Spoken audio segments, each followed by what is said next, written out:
My name is Kelsie Tippett, and today I'm going to be presenting on augmentative and alternative communication. Specifically, I'm going to be focusing on apps for communication.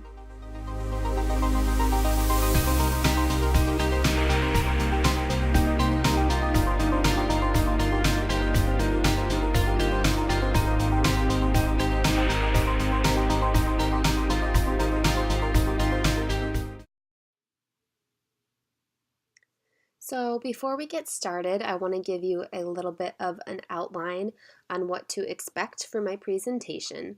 I know as a teacher who teaches students with autism, it's important to have agendas on what to expect and what's coming up, so I use these a lot in my classroom as well. I thought it might be helpful as well for this presentation. The first thing that I'm going to discuss is why do I want to choose this topic to present on? Why is it important to me? Why is it important for me to know in my profession? Next, I'm going to talk about what AAC devices are in my own words. After that, I'm going to talk about why we should use AAC devices. Fourth, I'm going to discuss the considerations in implementing high AAC devices. Next, I'm going to use a video from YouTube that I found that talks a little bit about creating a communication system. After that, I'm going to go into a lot of the applications. A lot of these applications over the past month, I've worked hard on getting videos of, trying to have students use them in my actual classroom. The first app that we're going to go over is Go Talk Now, and then we have Proloquo to go, then we have LAMP, and then finally my conclusion. So first off, we have why this topic. Why did I choose to present on this topic? Before I get into that, I want to talk to you a little bit about my background. So that can kind of explain why I chose this topic. I graduated from college in 2015. I went to Hope College and I received my degree in special education. I have my endorsement in learning disabilities. When I graduated from college, I got a job at a high school charter school near the Grand Rapids area.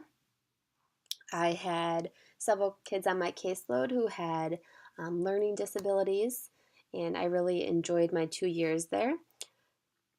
It was my dream, however, to go back to the district where I student taught in. I had a really positive student teaching experience during my time at Hope, so I always wanted to go back to that district.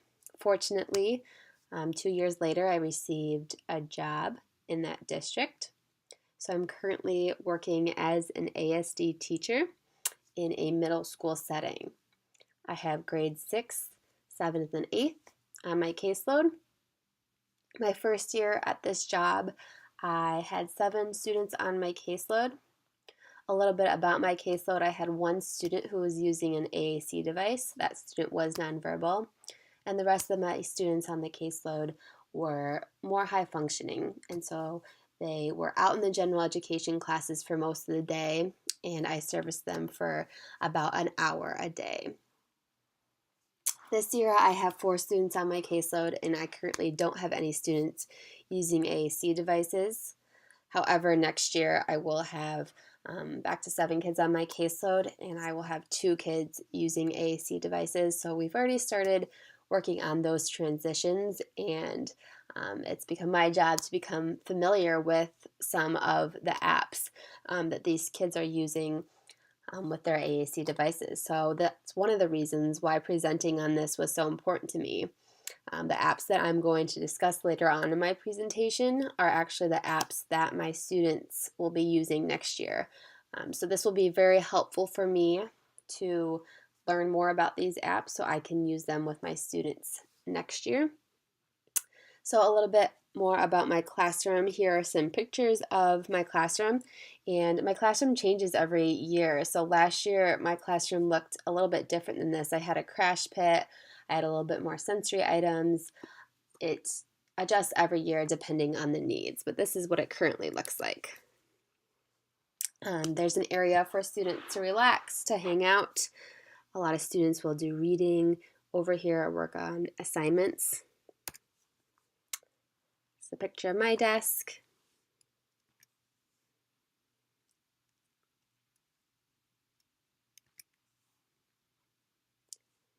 This bean-shaped table is very helpful for students to work with me in a small group setting. I really like to use this table when we work on stations together. And then finally, that's a bigger view of my classroom. That is not one of my students, that's my husband, because he was helping me set up my classroom. We took these pictures earlier in the school year. That door in the back leads to the seclusion room. We currently are not using it this year. We used it a lot last year, and we may have to use it next year. As you can see, we can't use it this year because there are some items in there, but we don't use it at all this year. Next, right around the corner from our room, we have a small sensory room. This is where students are able to take breaks, have sensory breaks. When we turn the lights off in the sensory room, it's fun because there are lamps that glow and things that light up in the room.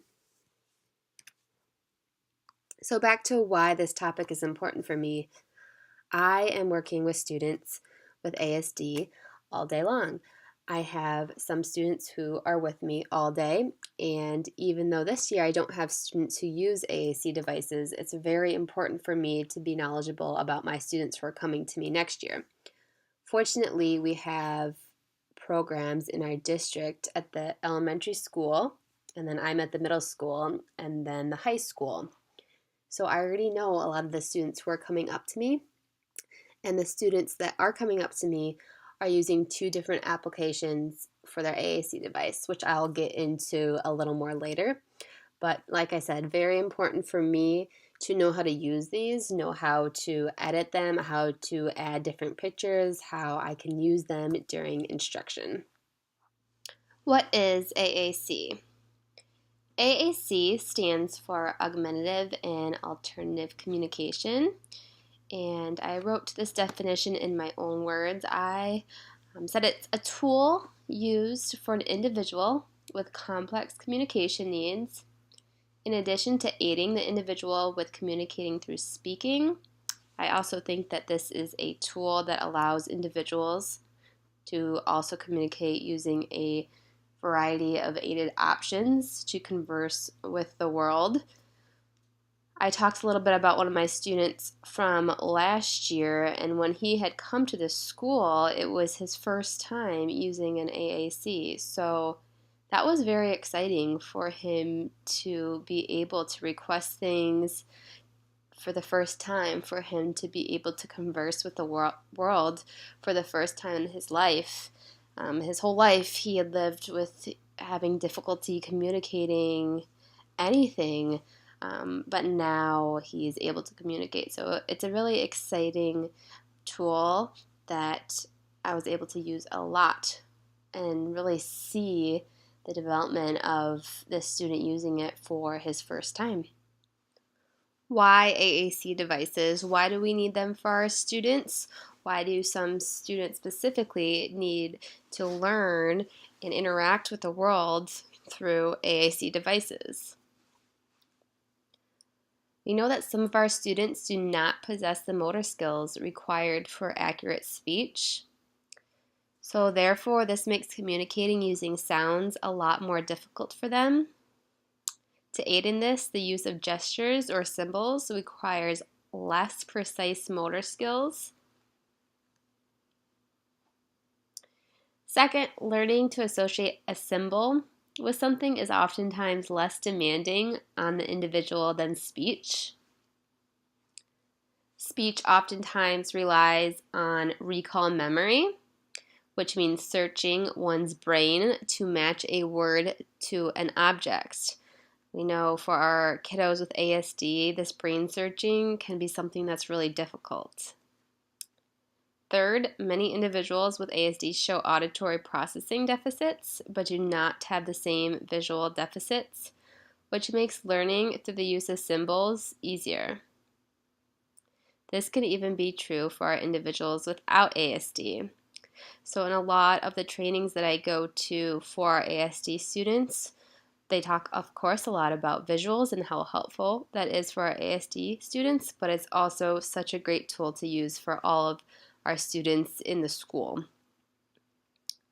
Lastly, AAC helps overcome negative learning history that individuals with ASD experienced due to prolonged periods of lack of progress when struggling to only use speech as a mean for communication. So earlier I mentioned about a student that I had last year.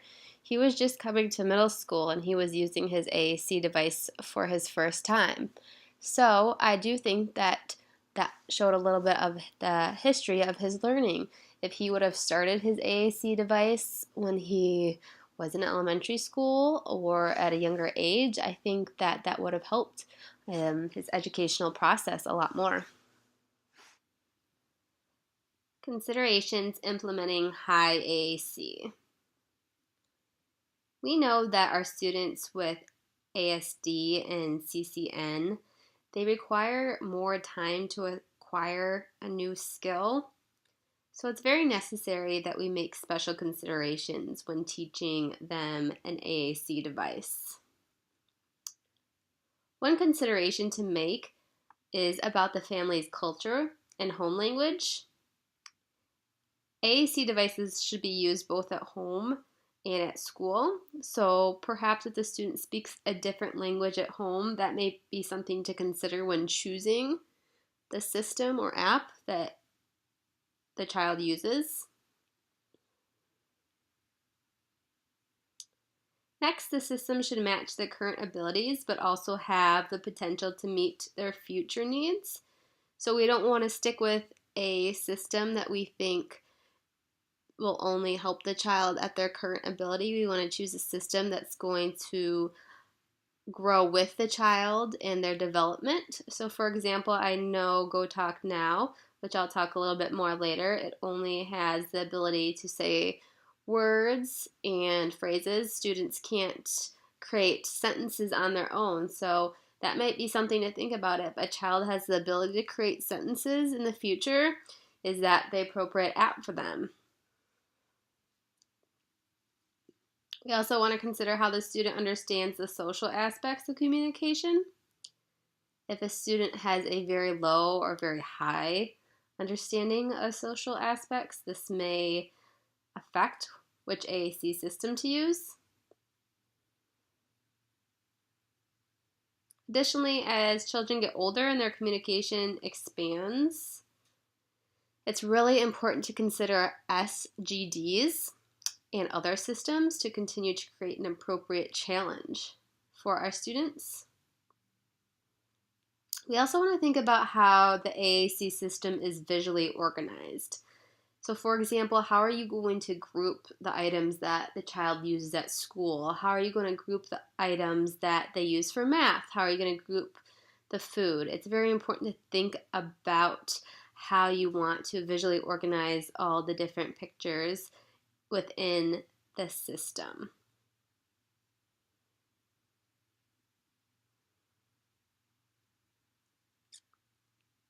I touched on this a little earlier, but also it's very important to consider when teaching children to use AAC systems to think about the current communication needs when you first decide on the system to use. Within the team that you're working with, you really have to think about the child's needs for today.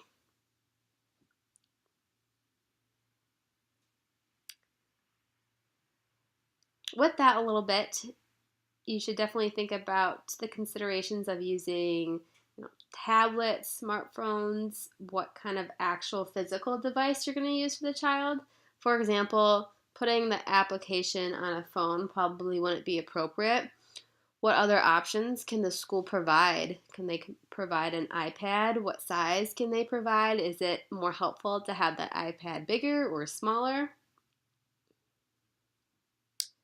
And lastly, and specifically with our younger children, teachers must consider using vocabulary on their AAC system that the child is motivated to request. I think about when I used an AAC system for the first time, my student was very, very motivated by goldfish. So one of the first things that we did with the student when they were learning is we held up a goldfish, and there was a picture of a goldfish on the screen, and every time they pressed the goldfish on their AAC device, they received a goldfish. And that was a first step to teaching the student how to use the AAC device and communicate using the AAC device. Next, we have a YouTube video that I found that I really thought was a good explanation on some things to do when creating a communication system for a child. This is my first of 2 YouTube videos that I'll be playing for you in this presentation.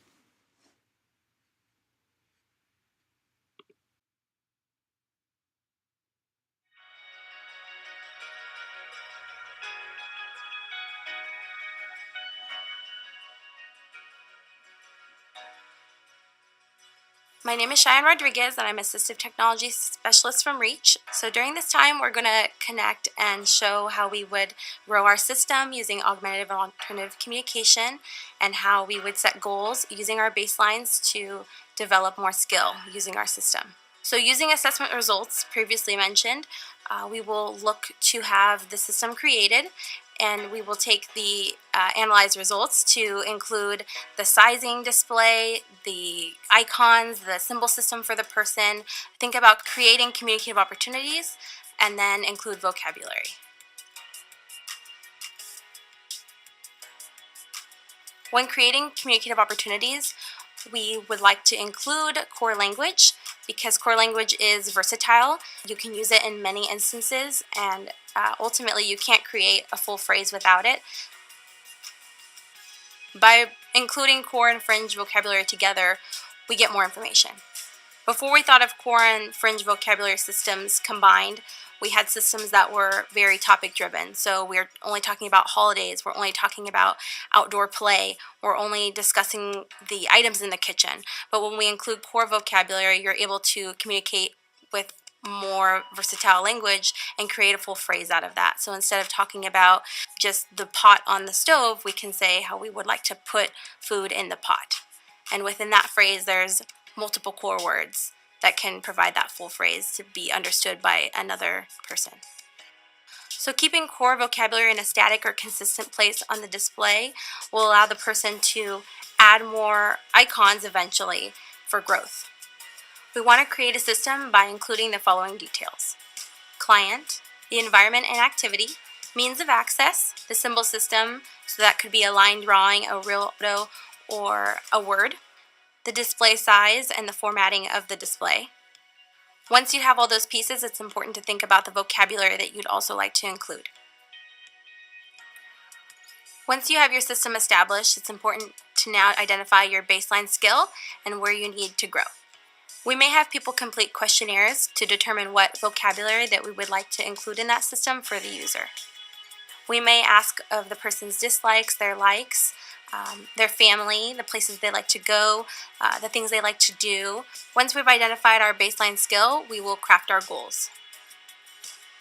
So when we think about beginning goal crafting, we have some ideas that we like to think about before. The first would be to presume potential, which means to presume competence. So knowing that the AAC learner is able to learn and provide that support. The next thing we would think about is keeping it real. So we want our users to be communicating what they would like to say in an organic way. This is about increasing the appropriateness of the communication, not the quantity of the communication. And that takes time and work. As we're crafting our goals, we're next going to look at the 6 competency areas for proficient communicators. The first one is linguistic competence. Linguistic competence is the expressive and receptive language of an individual, so this may include commenting, requesting, protesting, and connecting. Operational competence is the technical skill of using the system itself. Social competence is effectively communicating in social interactions. Strategic competence is knowing how to limit or overcome barriers when communicating. Emotional competence is using vocabulary to address their emotional feelings or thoughts or ideas. Self-advocacy is the ability to speak up for yourself. When crafting goals, we like to include the SMART framework to create powerful goals. Specific means to clearly define what you would like the user to do. The M stands for measurable. Measurable means to identify the amount, frequency, and support that the user will need in order to be successful. The A stands for attainable. With attainable, we need to consider the user's baseline skill and create stepping stones to the long-term goal. And the R stands for relevant and realistic. Relevant and realistic means that we need to think about the user's disability, their needs, and the overall gap that we are trying to fill. And T stands for time-bound. Time-bound means that we need to identify a length of time that we would like to meet this goal. It should be very specific. An example of a SMART goal would be, by February, Christy will use an alternate mode of communication, such as a communication board or a dry erase board, with a display of 4 to 6 icons to take 3 turns in a social interaction. When provided with needed staff support, 4 out of 5 times, as recorded in weekly data collection. In order to build a team that values communication, I think it's important to lead by example and to provide the training that's necessary for everybody to be comfortable and on board with this mode of communication for the user. So before, the user may have not had a system, but now with the system in place, the communication partner and those around the user, such as friends or family members, are now able to connect with them on topics of choice, current events, things that are happening in their lives, a lot more. It's exciting to see when individuals have a new system placed in front of them and that the communication partner is able to see how much more the person can connect and engage and interact with others and overall build relationships that they didn't have before.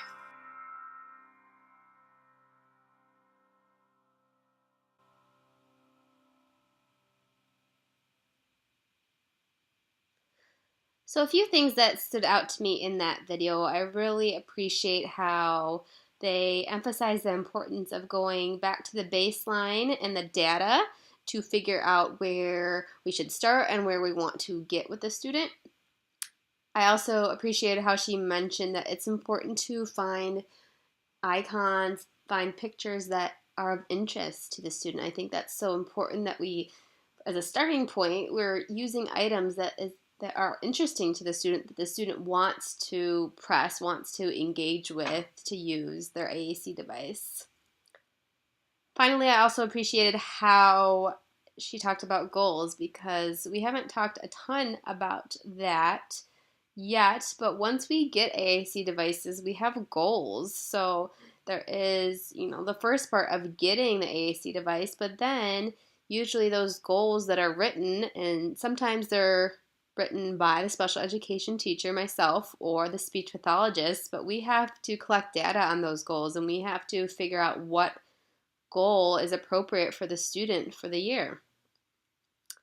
Also, something I want to mention about this video is this video was published in 2018, so it was actually a little difficult for me to find information about high AAC devices that are relevant to this time. So I really appreciate how this one was published in 2018. I thought that was super helpful, and that was pretty relevant to what we learn about in this class.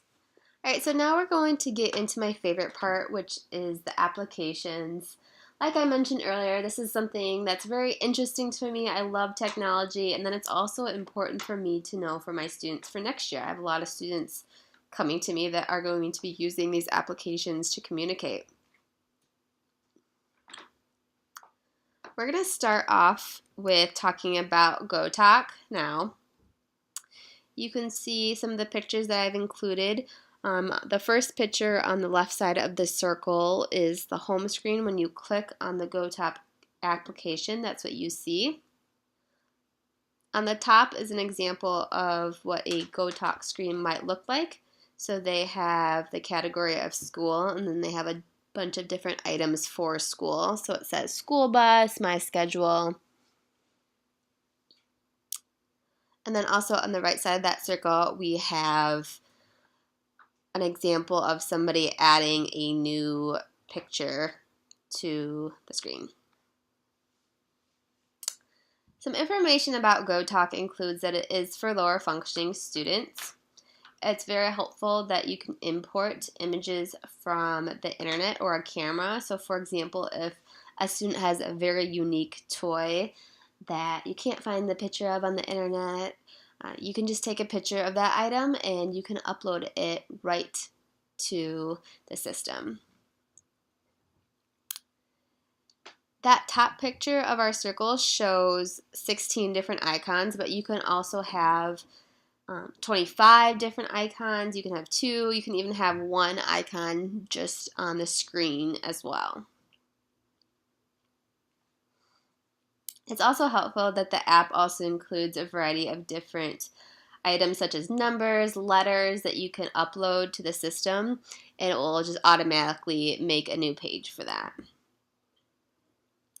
You can also type text on it as well, so some of those pictures on there say art or reading, so you can just type that in and then you can adjust it to the size that you want. If you want to make it really big or if you want to make it smaller, you can do that as well.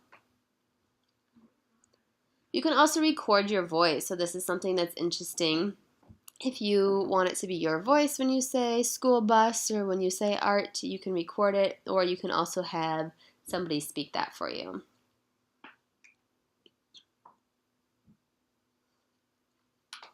Something that's also very helpful is that they have a light version that is free. So if something happens, and I know that this has happened in the past with my student, we lost a lot of the stuff that was on his GoTalk Now, and so real quickly we just downloaded the light version and included a couple of important items that he needed.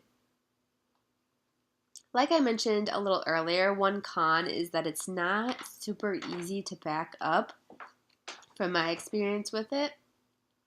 We did lose some of the pictures, and that can be very difficult for a student. So this student in particular had difficulty with not throwing his iPad. So if his iPad was broken, it was hard to transfer that information over to a different iPad. Also, something about GoTalk is that it does cost $150 for the Plus version. Alright, so now I'm going to get into some personal videos that I was able to take throughout the week this week. This particular video was taken at the high school because the student that I used to have that uses GoTalk Now is now at the high school. So this first video is just a demonstration of how to add a new picture. So this video shows if you want to add a new ball, you can take the picture and then you can type ball. So I will show you this now.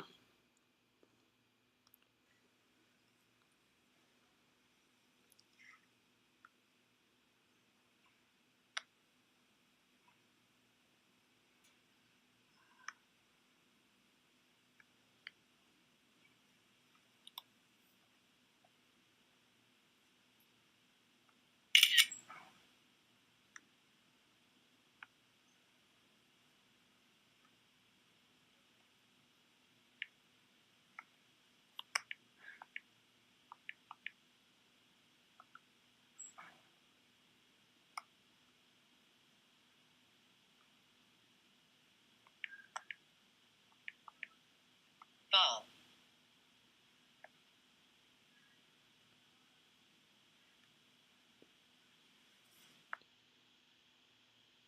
So I think that GoTalk is very user-friendly.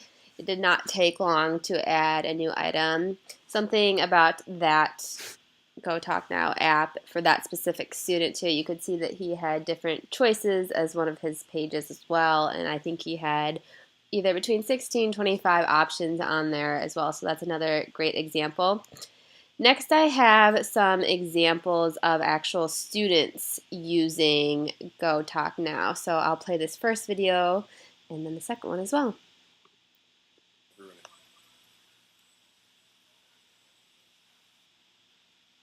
Tap toes. Got it. Can we turn to the yellow page?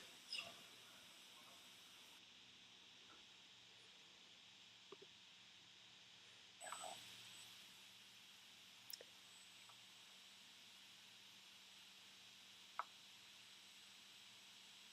Desk.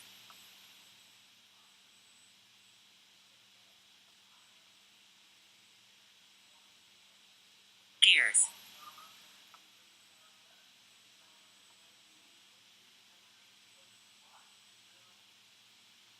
Bubbles.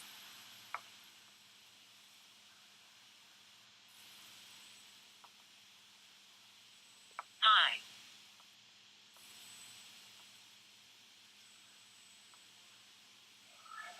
Miss Bard.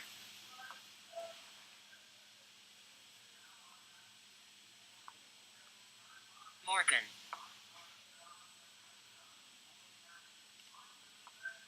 Yes. So in that last video especially, you could see the student scrolling through the pages. There's also an option to just click one button and then you could either click on food or choices, yes, no, to make it easier instead of scrolling through all the pages. Another example of the pages that they had on there as well, which we had on there last year too, is a page just for people. So if they want to interact with Susan, they can click on the icon and picture of Susan. They also had yes, no too, which is something I liked as well. All right, so next we are going to talk about Proloquo to go, and this is actually the one that I feel like I'm least familiar with, although it's probably the one that I need to know the most about because I actually have a couple students next year coming to my classroom who use it. So I've never used Proloquo to go before, but it does seem like it's a very popular one to use within my district. Since I didn't know a ton about this one, I'm going to play my second YouTube video, which is very short, on a little tutorial about Proloquo to go, and then I will get into some more information about it.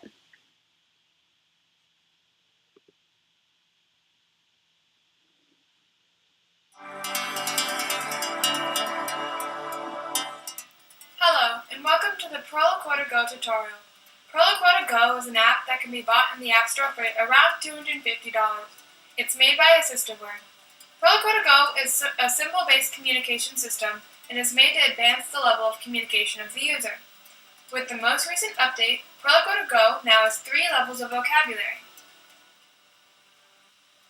It has basic communication, intermediate core, and an advanced core. Right now, this is on advanced core. Advanced core is about sentence making.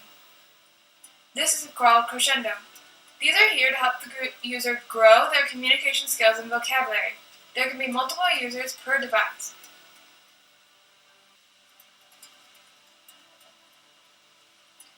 But if you do not want to use the preset vocabulary, it is still totally possible to start from scratch or just use only part of the crescendo vocabulary.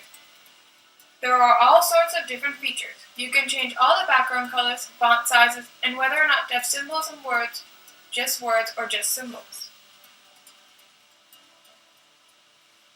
You can choose to have a message window or not too. If you do have a message window, then you'd be able to send your message as an email or through text or share it on Facebook. Can you call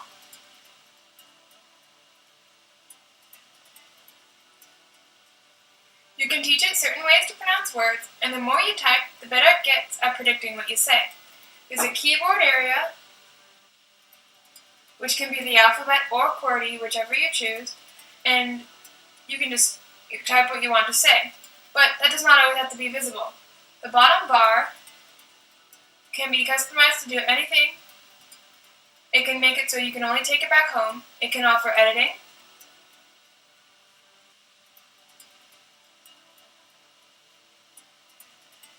options, recents, or the keyboard. ProGo to Go can be accessed through scanning and multiple types of direct touch.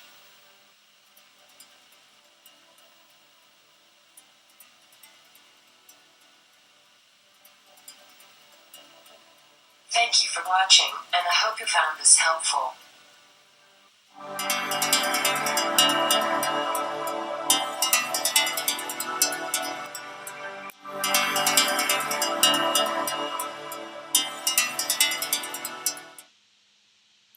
So I really love in that tutorial how they show the option to text what the student types out on Prolo Quo. I know in my classroom we talk a lot about age-appropriate behavior, and for middle schoolers, all of the other middle schoolers are texting, so I really like how it gives it that option.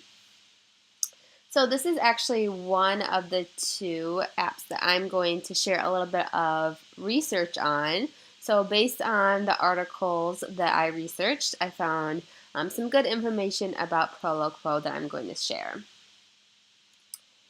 Elizabeth Laura, Matt Takani, and Ashley Parnell outline the vocabulary needs of students with ASD. One of the biggest struggles for individuals with autism is effectively communicating. In the past 10 years, there have been huge strides made in technology, especially in the field of education. The availability of handheld devices, in particular iPads, have given students with ASD additional means of effective communication. The article discusses how preliminary studies have shown strong support for the use of apps in the communication process. While there is still an importance on students with ASD to be able to communicate independent of these apps, they are an aid that lead to better overall communication and less frustration. So just a little bit of a summary of that article. All right, a little bit of facts of Prolo to Go. The symbol-based communication app is being used by over 200,000 people already, which is pretty incredible that it is used by that many people. And like I said, it's a pretty popular app within my district. Prolo Go has English, Spanish, French, and Dutch. For the iPad, you can use it on your iPad Touch, your Apple Watch even. It's designed for a range of fine motor and visual skills. So that was definitely one of the considerations that we talked about. If the student has good fine motor skills or if that's something that they still need to work on, it's really nice that they have different options to accommodate those needs. Similar to GoTalk, they have natural sounding voices across all languages, so you're not always using like a funny voice. You can use a natural voice, which is really nice. Something that's different than GoTalk, though, is that you can start with single words and then move into sentences in the same app. So I think that's really something that's exciting about this program, because you can start a student with just using words and then move them up to sentences. It sounds like there's over 10,000 words available as well in Prolo to Go.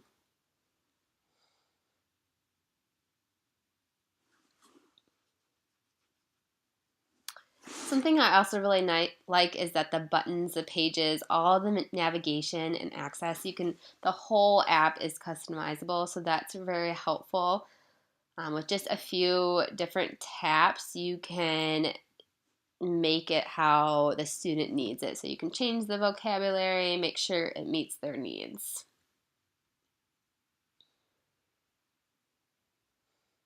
And then also, similar to GoTalk, you can use your own photos. I just know in the classroom setting, that's really, really helpful for you to just be able to snap a picture and take it right away.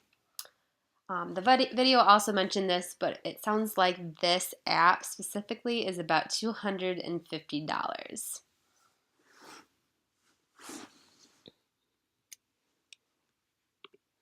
So moving on to some of the videos that I was able to get.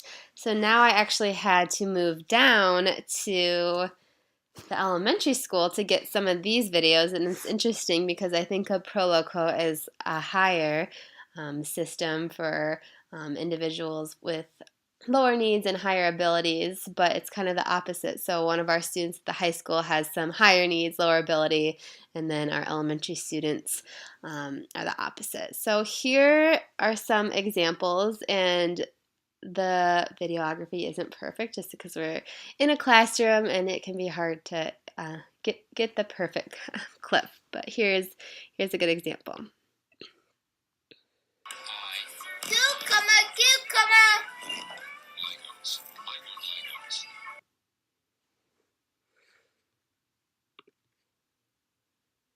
But you,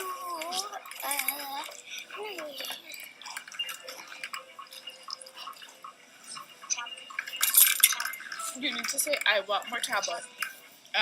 Try again, please.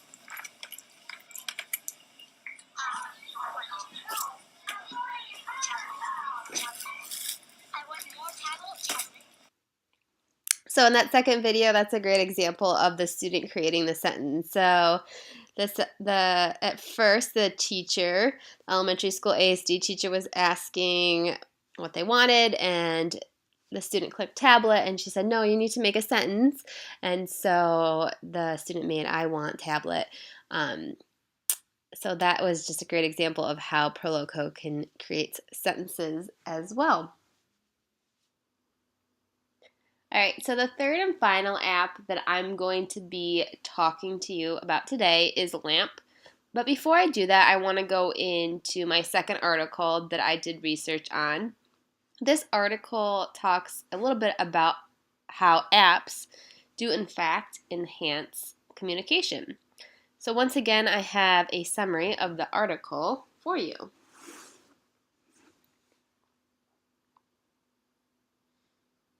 To further study the use of apps in enhancing communication for individuals with autism, Nurul Aina Nazri and Eliza Alias wanted to conduct testing both before and after the use of apps to determine if they are effective in having a positive influence on communication. This was done with two groups, one control group, which was not given apps as a method of learning, and a treatment group, which was. Both groups scored the same on the pretest. However, the post-test was a different story. The treatment group showed a significant increase in their ability to communicate compared to the control group, who did not have access to apps. While this does not necessarily prove that apps are the primary factor, there is certainly an argument that would suggest they are worth using. Our goal is to provide the students with the best possible options for communicating outside the classroom, and this is just one more option available. So I thought that was very relatable to my presentation. Once again, they had two groups, and the evidence showed that in fact the apps did help students communicate. So going back to LAMP, as you can see, the pictures that I have on the screen for you, the top picture shows what it would look like on the app. It shows one page that a student might have. On the bottom left, it shows what it would look like to add a new picture to the screen. And then finally on the right, you have an example of what it would look like on a specific device. So going into a little bit more information about LAMP, the company really talks about how it is a great tool for beginning communicators, and that's because they have 3 different levels that support vocabulary and language development. So the first level is called the one hit, and that's the introductory level. And they have the basic vocabulary, core words that are just only a touch away. So students can just use one finger to touch them and they're learning the app like that. Second, they have what they call transition. This level, along with the core words, they start to increase the vocabulary and add a little bit more. Thirdly, they have the full vocabulary. So that includes over 3,000 words, and you can customize this, and you can add favorite foods, favorite places. You can add new forms of existing words. So if you want to add like an ER or an S to a word, you can do that as well. Something that I thought was very helpful as well is that you can search for a word. So if you're not sure where it's located, there's like a search bar menu that you can pop up and you can type in the word and then it will show you where it's at.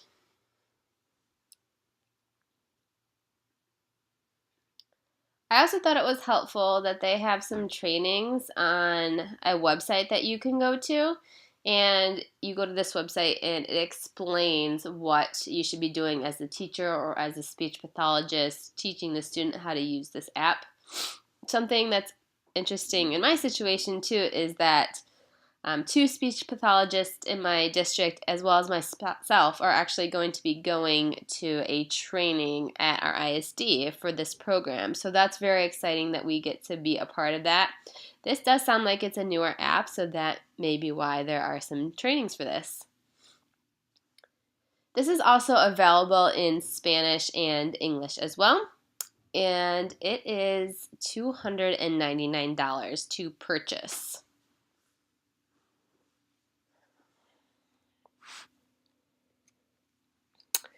So this app I was actually able to snag away from a student and use it for a little bit of time. I know that it can be tricky to take away an AAC device from a student because they really enjoy it. So this one, however, I was able to take away, and this navigating it was my first time that I did it. So you can see in the first video that I played that it is a little bit confusing. You do have to search for the categories, and you can tell that it's the first time that I'm using it because I do have to look around. I have to find the categories that I want before I press it.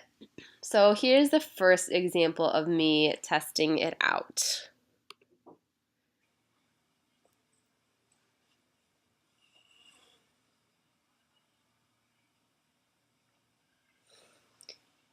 You can see all the options on the screen that I have.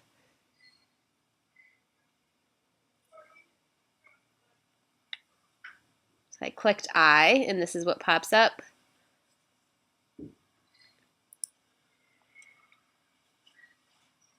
I want. So now I'm going into eat.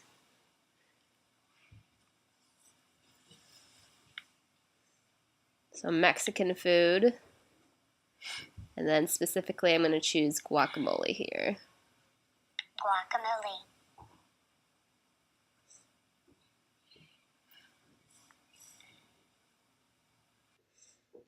So that actually, just forming that sentence, took me a while to navigate and figure out where things were. And also if I press that on the top on that white part, it will say the sentence again. So it will say I want guacamole after that.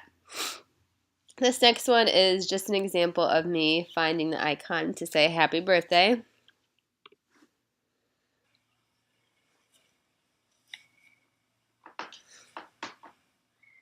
Happy birthday.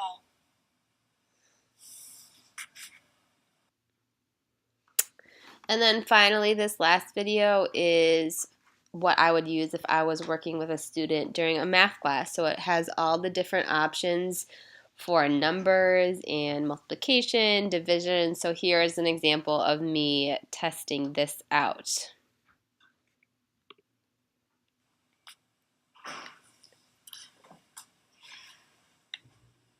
Miss Baker says no Mr. Rodeo today, right? Right.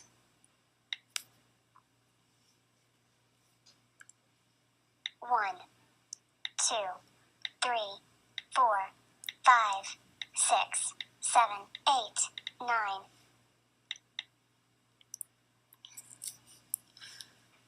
3 plus 4 equals 7. 3 plus 4 equals 7.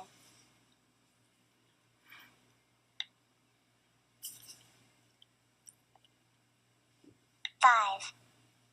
5x 4 equals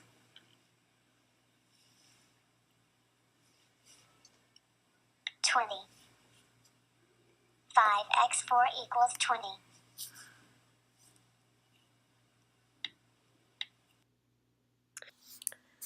So something that I thought was a little odd as I did the final video is that when I pressed the 4x times 5, it said x instead of times or multiplied. I figured that that would have a math term there, which I thought was a little interesting, and I could definitely see that being difficult when you're doing multiplication, especially with my middle schoolers. You would want it to say, multiplied or times. I was curious on if that would be something that could be edited on the screen as well. After spending some time using LAMP, I still definitely have a lot of questions with it. It was very exciting to get to use it for the first time, but after I was done, I definitely had questions about why it was set up the way it was. Specifically, it had different categories, and if I pressed I, it wouldn't speak I until I pressed something in that category. So that was definitely interesting that it did that. I also thought that out of all the different levels, that this is probably the third level that they have for this system, because there is a lot of vocabulary in here. And yes, they have just the core vocabulary, which looks like it's in the yellow, as you can see on that screen. But it also gave me options to add S or ED or EST to the words on the screen. So I'm definitely interested in learning more about this app. I'm excited that my special ed director and the speech pathologist from 2 of the schools in my district are going to come along with me to learn more about it, because I think once I have some more background knowledge from professionals who work for LAMP, it might be helpful for me to get the whole picture. So I'm curious, with just me having a little bit of difficulty using it at first, how it would be for students. I'm curious if also it would help to start at that first level, as opposed to starting on that full vocabulary level. So like I mentioned earlier, they have level 1, which is one hit, which is the intro level, which has just the core words, and then it goes into the transition and then the full vocabulary. I really think that it would be helpful if you started and had students start with just the core vocabulary, just to even get to know the device a little more, even if they have the ability to go to the full vocabulary. I think it would be helpful to start on the first level just to understand how the app works. So that is LAMP. AAC is an extremely powerful tool for individuals with autism. One of the primary struggles with this group is communicating effectively. There has been a technological shift happening over the last decade, which has pushed the idea of how communication should be done. Even with individuals without autism, much of our communication is now done electronically instead of face-to-face. This is not to say that it's not important to communicate in person. However, one of my goals as an ASD teacher is to best prepare my students for life after school. With how available technology such as iPads have become, there is a wealth of knowledge and tools which can be adopted into an ASD teacher's arsenal. Through apps like the ones I have discussed above, students of all communication levels are able to associate pictures with words, form sentences, and communicate wants and needs unlike ever before. I think it is important for us to embrace this change, as well as stay up to date about technology in the educational field. With this all being said, it does not mean that it will be easy. With this boom in technology, there are now hundreds of apps that can be used. With how each student needs individualized education plans, they also need apps to be tailored to them as well. Because of this, it is up to teachers and parents of these students to help determine which app suits them in reaching their communication goals. High-tech AAC is a relatively new idea that is here to stay. By exposing these students with ASD to technology early on, they will become better equipped to deal with new technology in the future and ultimately set them up for the best possible life beyond the walls of the school, something every teacher hopes to provide for all of their students.